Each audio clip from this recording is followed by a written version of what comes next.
Right, I am recording this while I'm still at my parents', but by the time this comes out, I think I will be well and truly home. I'm just recording it now because I just wanted to say a couple of things about a recent video I made. So, I recently made a video about my fear of wasting my life, and I've made videos like this before. This is not the first time I've done it, but I think over time the demographic of my channel subscribers has changed. It's increased. Different people are here, different people are dipping in and out. So I had some very different advice on this one to previous ones. And I've talked before about, just getting rid of the flat, let's live in a van, let's try and live in my car, all that sort of thing. And normally the responses haven't been like constructive advice, if you know what I mean. So I'm always thinking about this. Could I do this? Could I not do this? If I did, how would I do it? Whenever I think about ideas and things like this, I always go into practical mindset and start processing, well, could I do this? Could I do that? And some people on that video did exactly the same thing and were giving me some advice on the practicalities of moving, retaining income, how I could do it, the problems of the weather, all sorts of things. So I've always had kind of a slight plan in my head as to how I would do this. And I could get all my savings and blow all my savings on a van. But to me, that feels a little bit reckless. So I've decided to go with the limitation of, okay, this is the car I have. I have a small, and when I say small, I mean small, 3-door hatchback. I do car camping trips in my car, so 2 or 3 times a year I experience having to sleep in my car for 2 nights and basically live in it for 3 days. So I understand some of the implications of what that involves. And that's enabled me to maybe make a better plan for how this might work. So let's start with a positive. Let's look at the things that would be good about me dumping the flat and moving into my car. So obviously the main benefits are going to be saving money. So what would I save? I've made some notes here for things. So rent. At the moment my rent is $675 a month. That is going to go up in October. It'll probably go up by £75 a month. I will probably be paying $7.15 a month, but I don't know yet because they've forgotten to send me my renewal contract. Council tax at the moment is £110 per month. Gas and electric on the direct debit, provided I have enough credit in my account, is £40 per month. Home insurance, I pay for my insurance in one go. It's very cheap. If I split it up over 12 months, it works out at £6 per month. So just on the basis of those few things, I could be saving £831 per month. I don't have a lot of anything else. I don't have subscriptions. I don't have broadband. I don't have anything like that. So I've forgotten to include water, haven't I? Water is currently I think it's £15.76 a month I'm paying, so I can add that on there. So there's even more now. Blimey, I need to add that on there, don't I? See, there's always things you forget. I mean, at the end of the day, what I'm looking at is good savings in that respect. So let's add water, because I forgot that. Let's say £15.76. Spending, which, and this is based on the practicalities of what I would be doing, and I've thought about this. So the practicalities I need to think about is being able to sleep in the car properly. Now I do my car camping, so I understand the limitations of my car the way it is now. That it's not a comfortable sleep. It's not a proper bed. I couldn't live like that. 2 nights I can just about do, but I'm glad to get back to my bed and have a proper night's sleep because it's not comfortable. Now, I can think of ways around that just by keeping my car, which is very simply to gut the car of everything I don't need. So I could remove the back seats and the passenger seat and then create a bed space in that passenger side, and that would be long enough for me to sleep in. I'm only 5'4", so I don't need a huge amount of room, but the way the car is configured at the moment with the back seats, and then also having the I mean, I could just take out the back seats and leave the passenger seat in and lie that flat and pile a bed on top of that like a platform. That could work. The practicalities of the front seat is that I need to disconnect the airbag. It's connected to a passenger airbag. Now, if I was going to do this, I would first speak to my Peugeot garage because they might unbolt everything for me. And that leads on to another expense, which is I don't want to scrap the seats because who knows, I could do this for 6 months and go, do you know what, I can't do this anymore. And I would like my car to be looking like a car again. So I would absolutely have to get a storage unit. There's no way I can manage without a storage unit. The limited amount of space in my car means things will have to be rotational. Things like clothing and stuff like that. There's only so much you can put in a very, very tiny hatchback with no boot space. It has a 0 boot, this car. It's ridiculous. And it would become part of my foot space for sleeping. So I would want to have a small unit to put those back seats in, but also I would still like, where possible, to be able to run my business. And by that I mean store the things that I need to keep because I'll never be able to get them again at that price, like my semi-industrial sewing machine. That was an absolute bargain buy. I would never get one like that again. It's been a wonderful piece of machinery, and I know that a future me living in a space again would be able to have it. So I want to keep that. There isn't much else I would need to keep. All the furniture would go. I have a lot of shelving, like low-level bookcases and things, which would be really good in a small storage unit because I could maximise the space upwards but still keep it practical. So there's that. That would mean that I could get a small unit and utilise that as much as possible. Keeping clothes, getting rid of a lot of clothes that I don't wear. I have already got rid of a lot, but I would need to, at least in the first instance, have a unit big enough to store all the contents of my business. And making some things might still be possible. The big stuff like the clothing and stuff wouldn't, but I could just stop making that and whittle that down through sales and then condense what's left. But there are things I could actually still make in the car if I needed to. So there's things like that. Food changes. I wouldn't bother with trying to put together any cooking for the car. It just wouldn't be practical. There wouldn't be the space, and cooking out in a car park or something is just going to be impossible. I couldn't cook in the car. There isn't the room.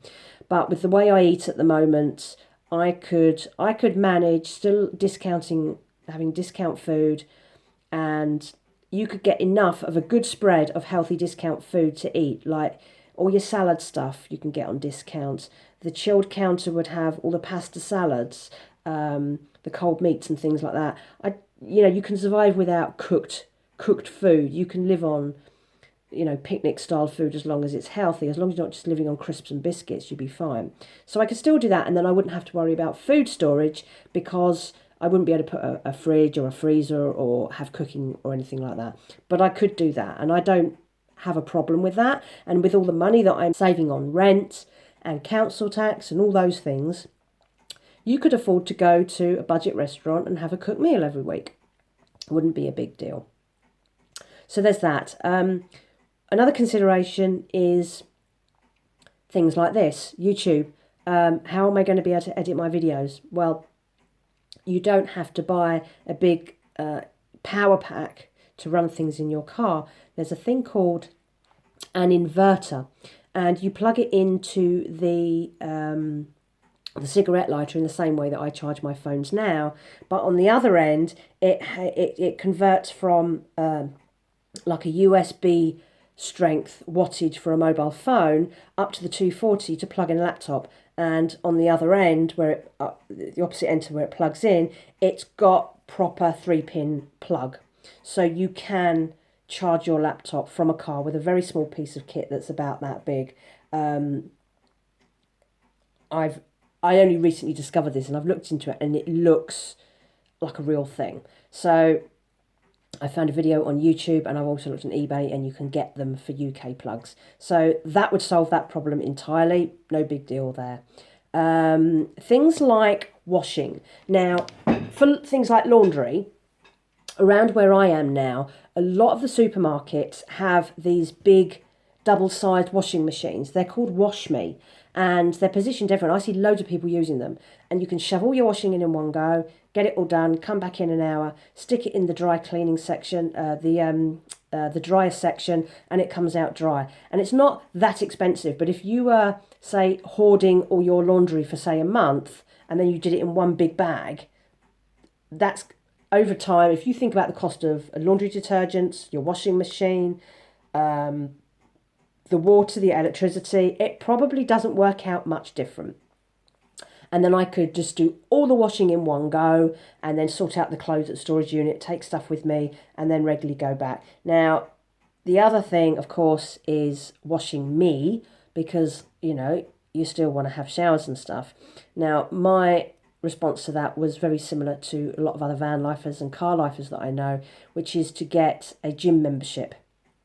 Find a gym with a shower. You could go in, do your half an hour on the treadmill sort of thing, and then you can use the shower. And you could be going in there every day, and it would be fine, because you'd be paying for your gym membership. Now, I don't particularly want to be tied to one place.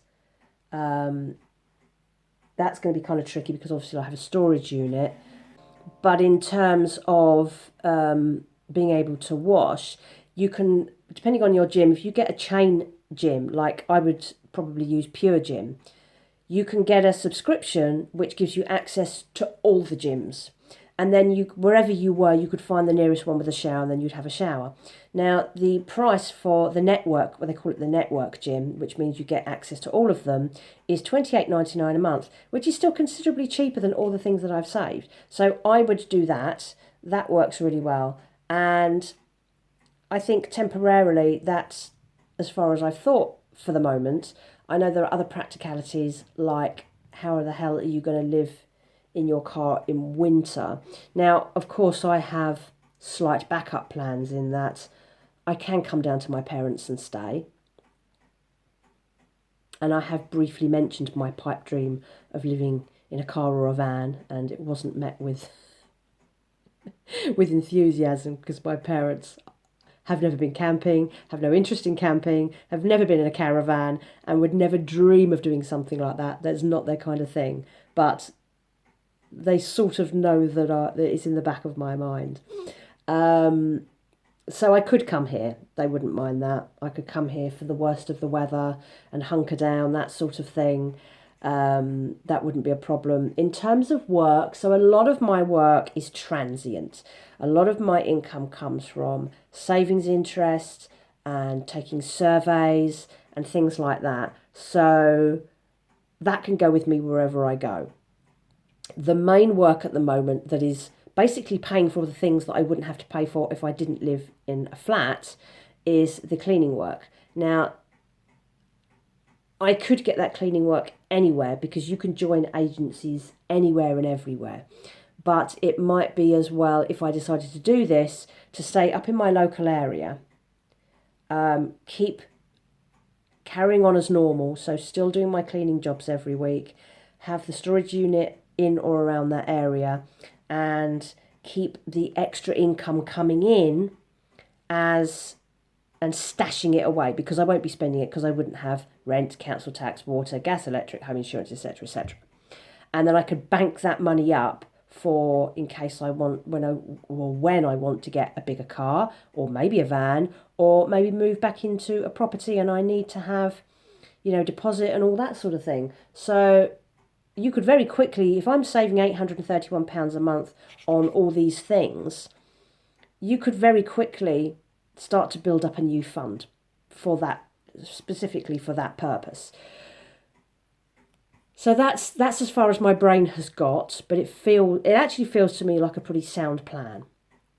But the most important thing short term is maximising the space in my car so that it is actually live-inable.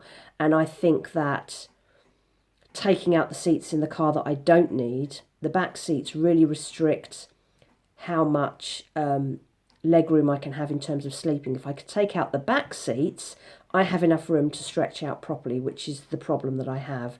and also then I could lay the passenger seat flat, which it can't do at the moment because the lower back seat is in the way of that. If that doesn't work, I could take out the passenger seat as well, but that's all possible. I mean, I've seen people on videos sleeping in small 5-door hatchbacks, but very often the back doors aren't necessarily increasing the space. I've seen that with some of the Peugeots and things like that, the small little hatchbacks, that the having 5 doors doesn't really increase your boot space or your internal space. So I think that is actually a plan. Now I'm only 3 weeks away from my rental renewal coming through, or it's starting. They still haven't sent me my renewal notice because I think they've forgotten.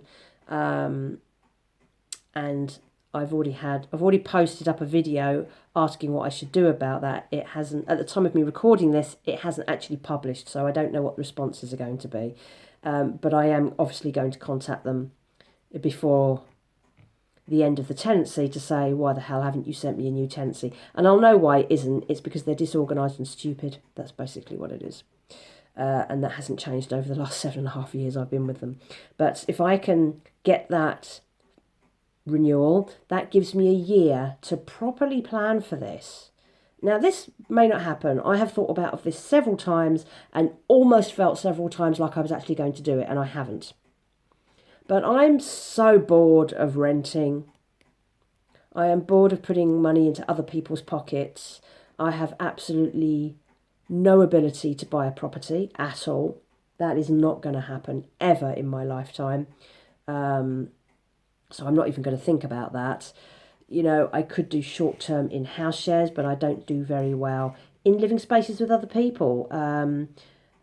You know, I started renting on my own 7.5 years ago, and I've never looked back. I cannot imagine ever having to share a space with somebody again. It's just not me. I'm a massive introvert. I need my space. I'm not a people person. It's just the way I am. I spent my whole life living with other people, never having any breathing space. When I suddenly discovered that that was all I'd needed in my life, I never want to let go of that. And I would rather be living in my car than having to do a house share generally, which is why I'm so reluctant when people say, oh, you should move back with your parents. Well, one, they haven't asked me.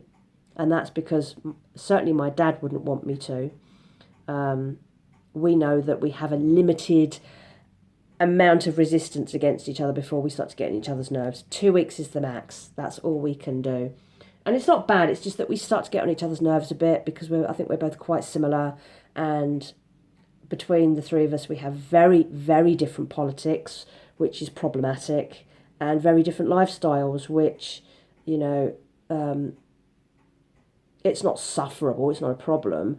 But I find it hard sometimes looking at the way they live compared to how I live. And just the usual things that you get with families, that it can be really hard to live with other people. So I know that limitation, and I've reached an age where I don't want to say yes to things I don't want to do. I spent my whole life doing that, saying yes for the sake of other people, and I've stopped doing it. I don't do it anymore because why should I? Why should I? So I don't do that anymore. I mean, that almost feels like the beginning of some sort of a plan. And I don't mind the challenge that goes with it. Hey, if anything else, it's going to give me great YouTube material, right? Because car camping and van life channels are popular. And maybe that will increase my income on that. And if I have laptop charging, I can still do all my editing, all the things I need to do. So I will. So that's just thoughts. I mean, if this happens, it won't happen within the next year. But who knows where we will be in a year. But I feel that I am almost at that point where I'm ready for that new challenge, for that new, different way of doing things. And I think, and I've thought for a while, that this is probably going to be it. And that's all really well me saying this now. In 3 days' time, when I'm back home, because I'm still away at the moment, I might feel very differently. I might go, you know what? Maybe not. We'll see. Anyway, so if you want to add to that, please do, because there might be some talking points on here that you have experience of, or you might think, oh, you don't want to be doing that, or you might think, actually, yeah, that's a good idea. I think I pretty much covered everything that was mentioned in the comments. But as far as challenges go, this sounds like a bit of fun. So anyway, comment. I'd like to hear your thoughts on what I have just said. Could be fun, but it's a long way ahead, so let's not get too excited. Thanks for watching. Speak to you soon. Bye bye.